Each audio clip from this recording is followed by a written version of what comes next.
दोस्तों, वीडियो शुरू होने से पहले इस चैनल को सब्सक्राइब कर दो, जिससे आने वाली वीडियो आप देख सकें।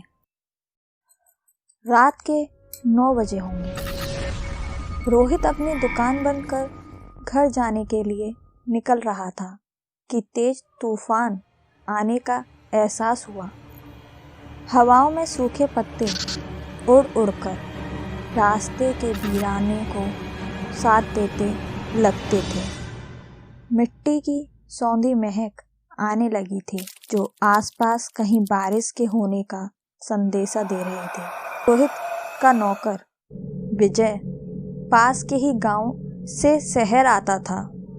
वैसे तो रोहित की दुकान शहर के अंतिम कोने पर थी, वहीं विजय का गांव शहर से मात्र 5 किलोमीटर की ही दूरी पर था। वह अपनी साइकिल पर सवार होकर आया जाया करता था, पर आज जैसे ही उसने साइकिल उठाई तो देखा ये तो पंचर है। इतने में रोहित ने दुकान को लॉक कर दिया था। वो विजय के पास आकर बोला, क्या हुआ विजय, घर नहीं जाना? विजय बोला, रोहित भैया, हमारी साइकिल तो पंचर है। अब इतनी तूफानी रात में कोई ठीक करने वाली दुकान भी नहीं खुली होगी। रोहित हंसकर बोला, अरे तू चिंता मत कर, तेरे भैया किस दिन के लिए मोटरसाइकिल खरीदे हुए हैं। विजय बोला, अरे भैया आप रहने दो, हमारी वजह से क्यों तकलीफ लेनी। और फिर आपको तो पता भी नहीं कि गांव का रास्ता कितना खतरनाक है।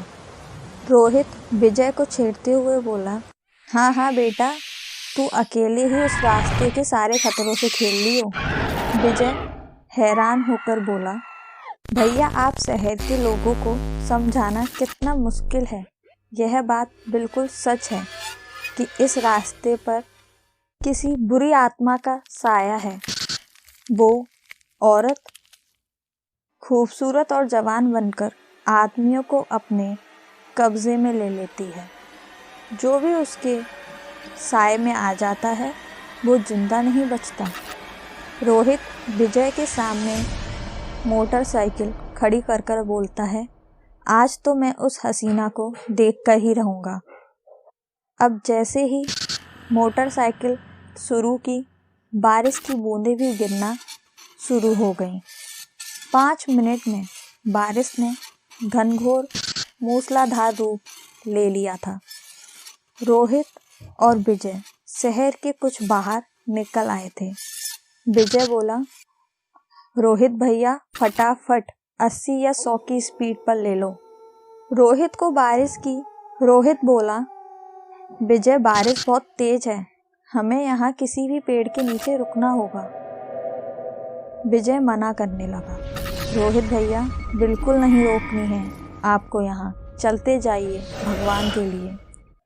रोहित गाड़ी चला ही रहा था कि उसको रोड दिखना बिल्कुल बंद हो गया था और बारिश अपने भयानक रूप में थी। रोहित ने 2.5 किलोमीटर चलने के बाद गाड़ी रोक दी और सामने एक पेड़ के नीचे जगह देखकर बोला, उतर विजय, यहीं रुकना पड़ेगा अब हमको।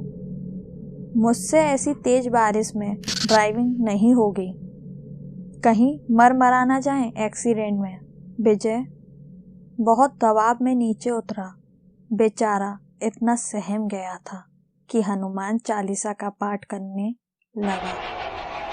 इतनी तेज बारिश में रात के करीब 9:45 का समय था कि कहीं से घुंघरूओं की छनक हुई।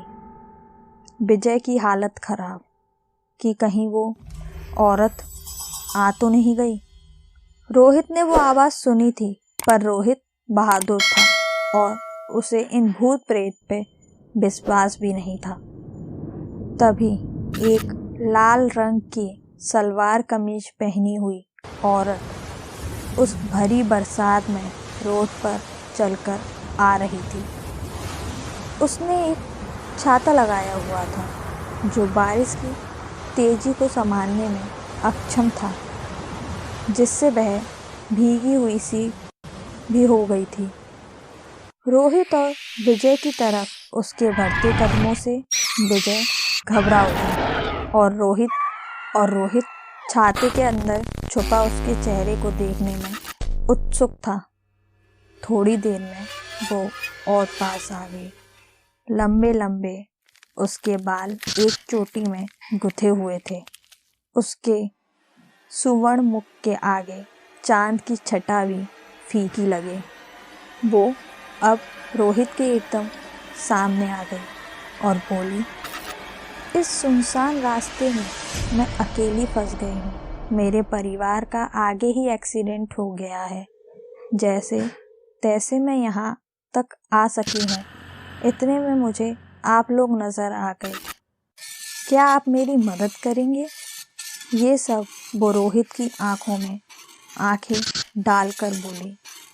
रोहित उसकी खूबसूरती के सम्मोहन में मानो उलझ गया और गर्दन हिलाकर हामी भरने लगा। विजय तो सब जानता था। वह रोहित के हाथ को पकड़े हुए था और उसका हाथ कस के हिलाया, पर रोहित की नजरें बस उस औरत पर जमी हुई थी। वह अपने होश में नहीं था। वो औरत दोबारा बोली, क्या आप मेरी मदद करेंगे रोहित जी? विजय समझ गया कि यह वही औरत है। इसे रोहित भैया का नाम कैसे पता? उधर रोहित अपने कदम आगे बढ़ाने लगा जहां युक्ति चाहती थी। विजय भी उसका हाथ पकड़ के अपनी तरफ खींच रहा था, पर दुबला पतला होने की वजह से वो उसे रोक नहीं पाया। इतने में विजय की नज़र उस औरत के पैरों पर पड़ी। वह काँप उठा और वो समझ गया कि अब हम जिंदा नहीं बचेंगे। वो धीरे से बोला, भैया, ओ रोहित भैया, इसके साथ मत जाओ, यह वही औरत है। रोहित ने विजय की कोई बात ही नहीं सुनी, क्योंकि वो तो उस औरत के जाल में फंस चुका था। पर औरत ने सब सुन लिया। वह विजय की आंखों में देखकर उसे भी सम्मोहित करने का प्रयास करने लगे, पर विजय ने आंखें मीच ली और वो औरत बोली, अब तू नहीं बचेगा, और विजय को धक्का देकर हवा में उछालना चाहा। पर ये क्या, उस औरत को एक तेज झटका लगा जिससे वो टूट जा गिरी। विजय चौंक गया और उसने अपने हाथों को गौर से देखा। विजय के हाथ में माँ काली का एक काला धागा बंधा हुआ था। उसने उसे आंखों से लगाकर माँ का स्मरण किया। यह डोरा विजय की माँ ने इसलिए ही तो बांधा था कि रोज रात को अकेले आना जाना था उसका इसी रास्ते पर। वो औरत खड़ी हुई तभी रोहित का सम्मोहन टूट गया। अब वो औरत अपने असली वेश में आ गई। एक बदसूरत मुंह, बाल ऐसे भयानक जैसे कितने सालों से कंघी नहीं की हो, उल्टे पैर और बड़े बड़े नाखून। ऐसा भयानक रूप रोहित और विजय ने कभी देखा तक नहीं था। रोहित पसीने से तर हो गया। वह चिल्लाने लगी, तुम दोनों का खून पीऊंगी मैं आज, इस बरसात की काली रात में, और मेरी जवानी भी बढ़ जाएगी और उम्र भी। पिछले 250 साल से यहीं रहकर शिकार कर रही हूँ, तुम दोनों भी नहीं बचोगे। रोहित ने विजय का कसकर हाथ पकड़ा और विजय के हाथ को उस औरत के पास लेकर गया। अब वो दोनों काली का नाम जपने लगे और विजय के हाथों में बंधा वो माँ काली का धागा चमकने लगा।